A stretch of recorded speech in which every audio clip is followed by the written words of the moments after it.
ही व्यक्ति सक्सेस हो सकता है। एक अच्छा क्रिकेटर किसी भी बड़े ब्यूरोक्रेट्स पर भारी हो सकता है।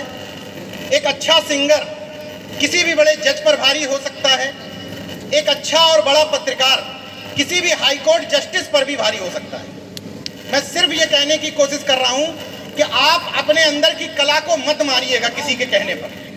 आपके अंदर जो भी आर्ट है, आपके अंदर जो भी हुनर है, उस हुनर को अपनी ताकत बनाइएगा। और इस हुनर को पाने के लिए आपको विद्रोह भी झेलना पड़ेगा कई बार। मैं अगर इतना विद्रोही स्वभाव का नहीं होता तो आज मुझे लगता है ये गर्व के साथ कहना पड़ेगा कि देश भर में जो शायद टॉप 10 या टॉप 20 पत्रकार मंचों पर बुलाए जाते हैं उनमें मैं शामिल हूं। उसकी वजह यह है कि मैं लीक पर नहीं चला। दुनिया ने एक रास्ता दिखाया, मैंने उस रास्ते से अलग चलने की कोशिश की। तो मैं सिर्फ ये कहने की कोशिश कर रहा हूं कि हर व्यक्ति जिसके अंदर जिद होती है अपने जुनून को पूरा करने की, वो किसी भी लाइन में हो, वो पूरा कर सकता है। लिंक के लिए सिर्फ एक लाइन सजेस्ट की थी, मैंने कहा ये जरूर लिखवा दीजिएगा कि कुछ भी बनने से पहले अच्छा इंसान जरूर बनना। लेकिन आपने उसमें जोड़ा असीम उड़ान के लिए अनंत आसमान चुनो, कुछ भी बनने से पहले अच्छा इंसान बनो। विश्वास है जिसका नाम ही अंधविश्वास है, उस पर आंख खोल करके विश्वास होता है। और जो वास्तविक तर्कवादी बात बताई जाती है उस पर लोगों को कम भरोसा होता है या धीरे धीरे होता है। तो दिक्कतें तो आएंगी, लेकिन हम लोगों की एक टैगलाइन है कि जुनून है बदल देंगे। तो ट्राई है, कोशिश है। अभी परिसर में आप बैठे हैं, इसकी भी अपनी एक खासियत है। जितने भी यहाँ पर अभिनय किए गए, संविधान की वंदना हुई या विद्यालय को जिस तरीके से संचालित किया जाता है, मैं पूरे गर्व के साथ कह सकता हूं, क्योंकि मैं पूरा यहाँ पर कई बार आया हूं, पूरा घूम चुका हूं, कि ये पाखंड मुक्त विद्यालय है। यहाँ पर किसी भी तरह का ढोंग, पाखंड, अंधविश्वास ये नहीं कराया जाता। क्यों बच्चों, ठीक है ना ये बात?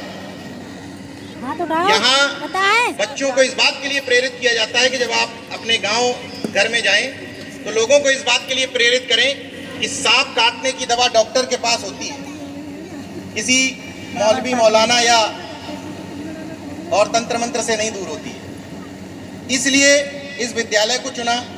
यहाँ पर तथा कथित किसी की भी पूजा वंदना करने की बजाय जिन लोगों ने वास्तव में शिक्षा के लिए काम किया है उनको याद किया जाता है। अभी मैं चाहूँगा कि जो लोग पहली बार विद्यालय आए हैं वो एक बार विद्यालय का परिसर जरा पूरा घूमें, और वहाँ जो क्लासरूम में जिस तरह की तस्वीरें लगी हुई हैं, एंट्री करने के बाद जिन जिन महापुरुषों के बारे में बताया गया है उसको जरा गौर से देखें। एक खासियत इस विद्यालय में जो मुझे नजर आई, अमूमन ये समझा जाता था कि विचारधारा को लेकर वो लोग चलते हैं जो अपेक्षाकृत सक्षम नहीं लोग होते, लेकिन इस विद्यालय का लाइब्रेरी, यहाँ की लेबोरेटरीज जरूर देखिएगा और उसके बाद ये समझ में आएगा कि विचारधारा के साथ साथ टेक्नोलॉजी का भी पूरा ख्याल रखा गया है। ज़्यादातर क्लासरूम में शायद प्रोजेक्टर, सारे प्रोजेक्टर, टीवी, सारे जितने भी यहाँ पर रूम्स हैं, क्लासरूम्स, उन सब में प्रोवाइड कराया गया है।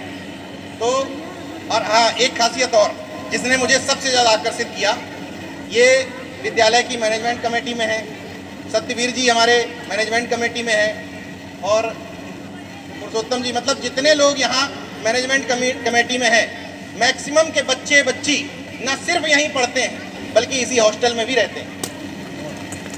तो अब ये तो कहने की ज़रूरत नहीं है कि अपने बच्चे को आदमी कैसा खाना खिलाएगा, अपने बच्चे को कैसी शिक्षा देगा, अपने बच्चे के लिए सिक्योरिटी का प्रबंध क्या देगा। तो ये सब लोग यहीं, सबका परिवार बरेली रहता है। मुझे आश्चर्य हुआ जब मैं पिछली बार आया, मुझे पता चला कि 13-14 किलोमीटर दूर बरेली है, लेकिन बच्चे सबके यहीं रह रहे हैं। ठीक बात है ना? सब लोगों के बच्चे यहीं रह रहे हैं। तो अब इसलिए हम लोगों ने इस विद्यालय को चुना।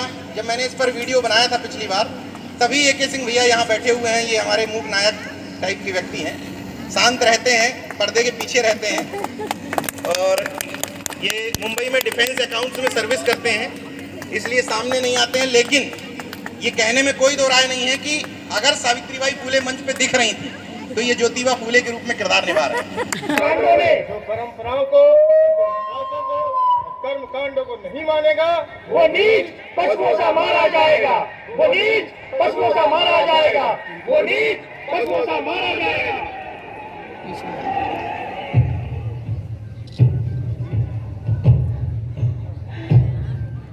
धर्म उनका, समाज उनका, वेद उनके, पुराण उनके, पुराणों की कहानियां उनकी, मंदिर उनके, मंदिर के दर्शन उनके, मंदिर में रखी मूर्तियां उनकी, मंदिर की परछाई भी उनकी, नियम उनके, पूजा पाठ उनका, मंत्र श्लोक किस्से कहानियां सब उनका, सम्मान उनका, पुरस्कार उनके, मेले उनके, हंसना उनका, रोना उनका, सुख दुख सच झूठ जीवन मरण सब उनका।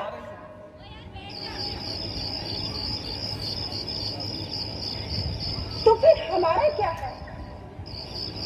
तिरस्कार, जूठन, पशुता। तो फिर हम कौन है? कौन है हम?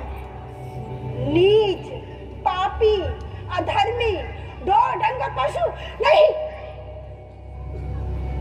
अपनी इच्छा से तो हम ये भी नहीं हो सकते, ये भी हम उनकी इच्छा से ही हो सकते हैं। ये सब उपाधियां हमें वो उच्च वर्ण वाले देते हैं, अन्यथा इस पर भी हमारा कोई अधिकार नहीं, क्योंकि हम जो भी हो सकते हैं केवल उनके कारण ही हो सकते हैं। उनके बिना हमारा कोई वजूद नहीं, कोई वजूद नहीं। सावित्रीबाई फुले की कहानी आज से 100 साल पहले लगभग 19वीं शताब्दी के दौरान महिलाओं व बेटियों को पढ़ाना आवश्यक नहीं समझा जाता था। उस समय रंगभेद व जातिभेद रहित प्रथम विद्यालय भी सावित्रीबाई फुले के कारण ही बना, जिसमें वे स्वयं पढ़ाने जाया करती थी। उस समय नारी शिक्षा विरोधी या कह लीजिए समाज के कुछ ठेकेदार उनके साथ ऐसा ही व्यवहार करते थे, परंतु उन पर कोई असर नहीं पड़ा। इसके बावजूद भी उन्होंने समाज सुधार के न जाने कितने कार्य किए व देश की प्रथम महिला शिक्षिका होने का गौरव प्राप्त किया। आज उन्हीं की वजह से महिलाओं व बेटियों को पढ़ने का अधिकार मिला। आज उन्हीं की वजह से देश की बेटियां जमीन से चांद तक पहुंच पाई हैं। ग्रंथ हमारा संविधान है भाई, संविधान है भाई। राष्ट्र ग्रंथ घोषित हो अगर तो आवाज लगाई लगाई। जीने का हक देता है सबको सम्मान से, जीने का को हटा दो तो पॉजिटिविटी ऑटोमेटिकली जनरेट हो जाएगी। अगर आप बुराई को ठीक कर लो तो अच्छाई अपने आप प्रकट हो जाएगी, क्योंकि वो ऑलरेडी वहाँ पे है, वो ऑलरेडी वहाँ पे विद्यमान है। सिस्टम एजुकेशन में जितने भी महापुरुष हुए हैं सब ने यही कहा है, मतलब education is the manifestation of perfection within us. माने हमारे अंदर जो दिव्यता या हमारे अंदर जो हुनर है, टैलेंट है, उसको बाहर करने का एक माध्यम है। और उसको बाहर ना करके सिस्टम में बहुत सारे लोग ऐसे हैं जो उसको दबाए रखते हैं।